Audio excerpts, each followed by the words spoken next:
सद्गुरू श्री देवेंद्रनाथ लघुकथा 1. क्षुधा. घनदाट जंगलातून झपझप पावले टाकीत गोरक्षनाथ पुढे चालले होते. त्यांच्या चपळ चालण्यामुळे घुंगरांचा आवाज जोराने येत होता. आपले गुरु मच्छिंद्रनाथ फार मागे राहिले आहेत याचं भानही गोरक्षनाथांना राहील नाही. त्यांना 12 वर्षापूर्वीची गोष्ट आठवत होती आणि त्याच स्मृतीत ते दंग होते. 12 वर्षापूर्वी याच जंगलातून जात असताना गोरक्षनाथांनी अंतर्मुख होऊन जर पाहिलं असतं की थोड्याच वेळात आपल्यावर शक्तिपात कोण्या शेतकऱ्यावर करण्याची वेळ येणार आहे, तर कदाचित गोरक्षनाथांनी तत्पूर्वी त्या माणसाची कसोटी घेतली असती. निदान तसं करावं अशी लहर तरी आली असती. पण हे जे 12 वर्षापूर्वी घडलं ते अगदी अचानक. याच डोंगराळ वाटेन गोरक्षनाथ 12 वर्षापूर्वी जात होते. त्यावेळी त्यांच्या मुखात जय सद्गुरू मच्छिंद्रनाथ असा सारखा जप होता. सद्गुरूंच्या नावाचा जप करीतच गोरक्षनाथ डोंगराळ भाग सोडून पठारावर चालू लागले तरी ते त्यांच्या धुंदीत होते. पावला वाटेने पुढे जात असता शेतामधून आपण जात आहोत याची कल्पना येताच ते जरा थांबले व सभोवताली पाहू लागले. तोच त्यांना एका झाडाखाली भाकरी खाण्याचा तयारीत असलेला शेतकरी दिसला. जरा जलद गतीने चालत जाऊन गोरक्षनाथ त्या शेतकऱ्याच्या पुढे उभा राहिले. पण माणिकचे लक्ष चटकन केलेच नाही. कारभारणीन खास काही बनवून आणला असावं म्हणून तो फडक सोडून भाकरी बाजूला करीत होता वा गाणं गुणगुणत होता. आपल्याकडे माणिकचे लक्ष जात नाही असे पाहताच गोरक्षनाथ एका पायावर उभे राहिले वा त्रिशूल पुढे करून जोरानं म्हणाले, अलख भवती भिक्षां देही. माणिकनं एकदा नक्षिखांत गोरक्षनाथाकडे पाहिले. कानात कुंडल, छातीवर मेखली, शैली श्रिंगी पुंगी, दोन्ही खांद्यावर झोळ्या, चेहऱ्यावरचे तेज. माणिकला अजूनही लक्षात येत नाही असे पाहताच त्यांनी त्रिशूळ खांद्यावर ठेवला व झोळीतून शंख काढून ते फुंकू लागले. त्यावेळी माणिक उभा राहिला व म्हणाला, महाराज इथ्या दगडावर बसून ही भाकरी घ्या. मला फार भूक लागली आहे. गोरक्षनाथ पोटभर जेवा असं म्हणतं माणिकने आपली सर्व भाकरी व चटणी गोरक्षनाथापुढे धरली.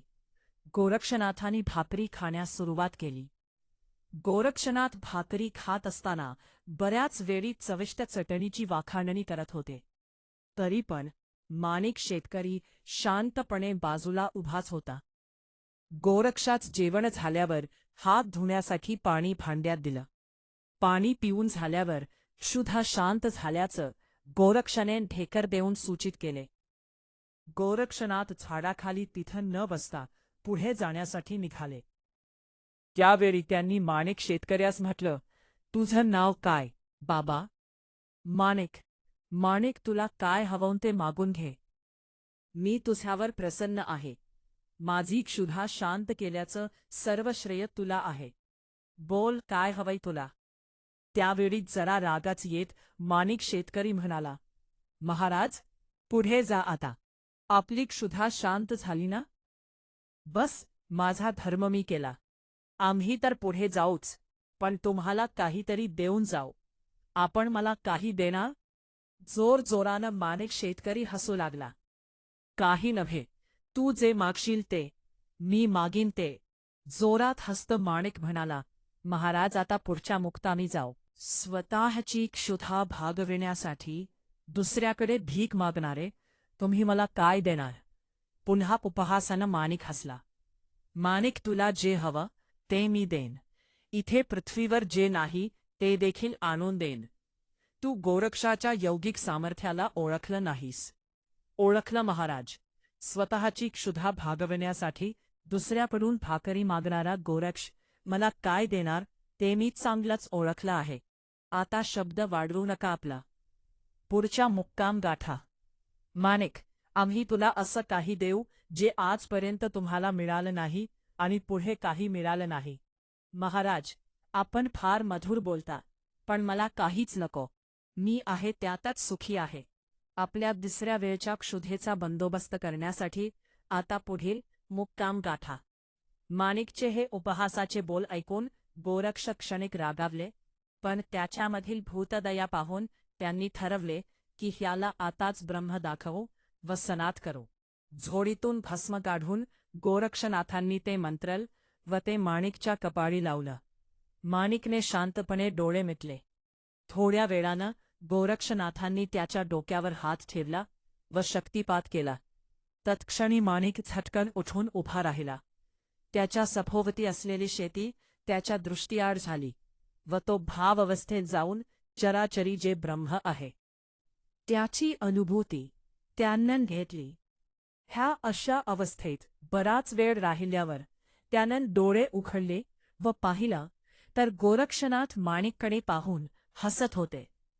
माणिक पुढे झाला व त्याने नतमस्तक होऊन नमस्कार केला.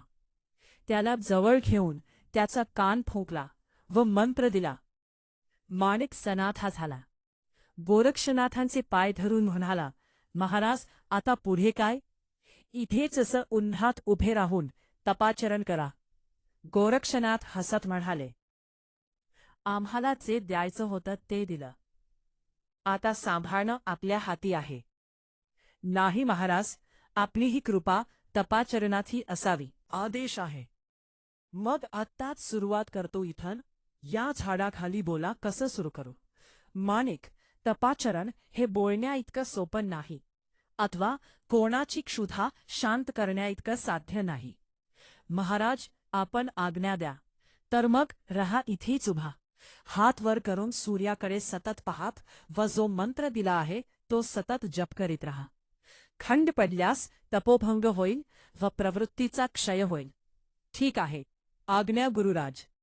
आदेश. गोरक्षनाथांनी हस्तमुखानन प्रसन्नतेनं आशीर्वाद दिला.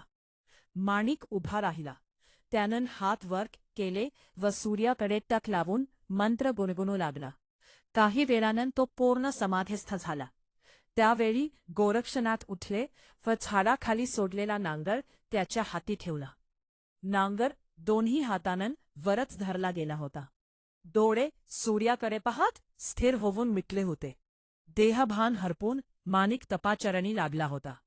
गोरक्षनाथांनी सगळ्यांना बोलावून त्याच्या शरीराच्या रक्षणाची जबाबदारी सोपविली व जाताना माणिकच्या भवती त्रिशूलानं रक्षाकंकण काढलं व पुढून जाऊ लागले. पुन्हा गोरक्ष गुरुनाम जप करू लागले. जय सद्गुरु मच्छिंद्रनाथ. जय सद्गुरु मच्छिंद्रनाथ. गुरुनाम जपाची मनात सुरुवात होताच गोरक्षनाथ भानावर आले. त्यांनी मागन वळून पाहिल तर मच्छिंद्रनाथ फारच मागे राहिले होते. मच्छिंद्रनाथ जवळ आल्यावर गोरक्ष म्हणाले, गुरुदेव, विचारांच्या तंद्रीत मी पुढे आलो. क्षमा करा. ठीक आहे, पण गोरक्ष, असा कोणता विचार तुला माझ्यापासून दूर घेऊन जाणारा विचार खास मोठाच असला पाहिजे? तसं नाही गुरुदेव. 12 वर्षांपूर्वी सनात केलेल्या माणिक नावाच्या शेतकऱ्याची आठवण आली. ह्या डोंगरातून पुढं गेल्यावर तो तिथंच आपल्याला दिसेल. फार गरम डोक्याचा, पण पूर्ण थंड केला. इतका की हातांत नांगर धरून तपाचरणांस बसविला. काय म्हणतोस? हो गुरुदेव, आपल्या शोधात भटकत असताना ह्याच ठिकाणी आलो होतो. त्यावेळी त्याची माझी गाठ पडली. गोरक्ष स्वतःच हसू लागले.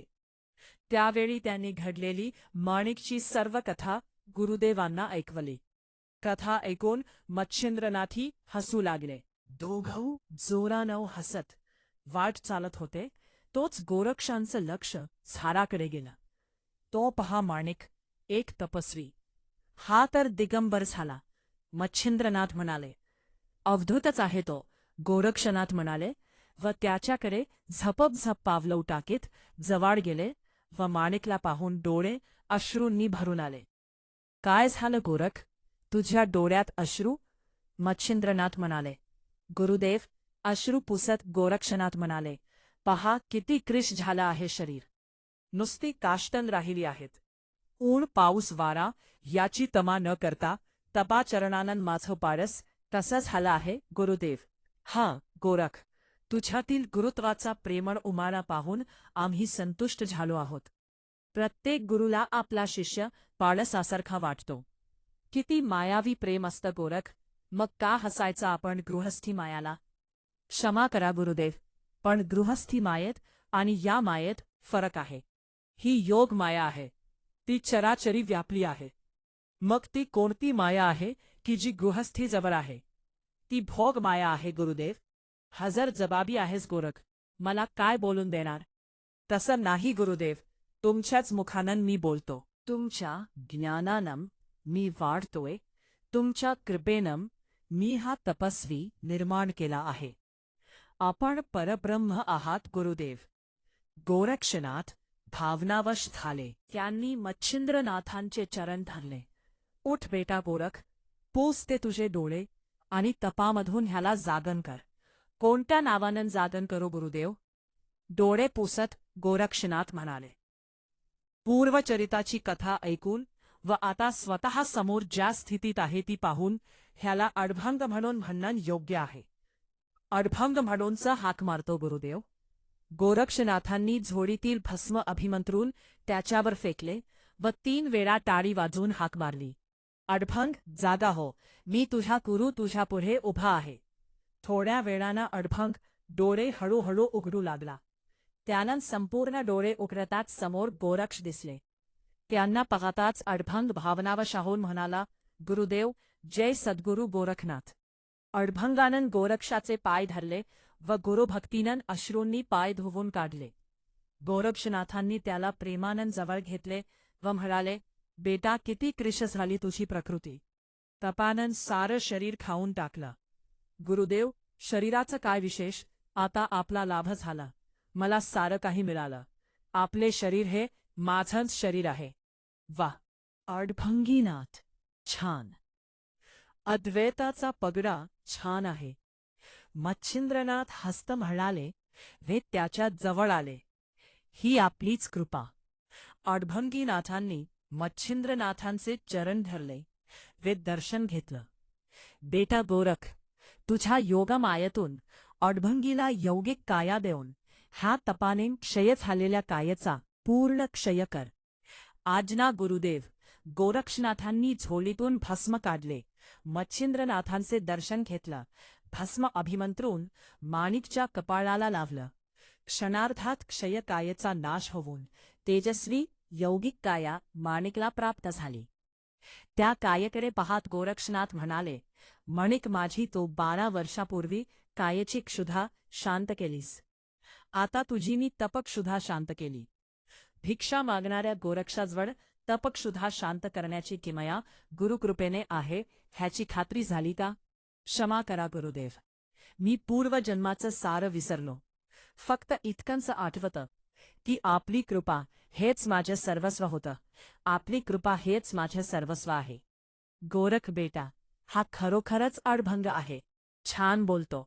चला, पुढील मुक्कामी आता तिघांच्याही काया क्षुधा शांत करण्यासाठी पुढे जाऊ माधोकरी मागू. पण गुरुदेव, ह्या अडभंगीनाथाला असं दिगंबर अवस्थेत? गोरक्षनाथ म्हणाले, हो, असाच नेवू दिगंबर अवस्थेत. ह्यानं वासनेची क्षुधाही खाऊन टाकली आहे हे कळू दे सर्वांना. काय अडभंगीनाथ, चलायचं ना असंच? मच्छिंद्रनाथ म्हणाले, गुरुदेवांचं आणि गुरुदेवांच्या कृपेचं वस्त्र मी परिधान केलं असता. बाह्य अवलंबनिक वस्त्राची काय गरज? हा अडभंगी असाच आपल्याबरोबर येईल.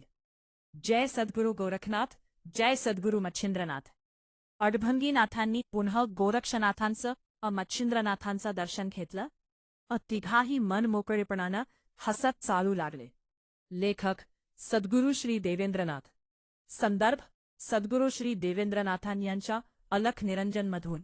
जय सद्गुरू श्री देवेंद्रनाथ.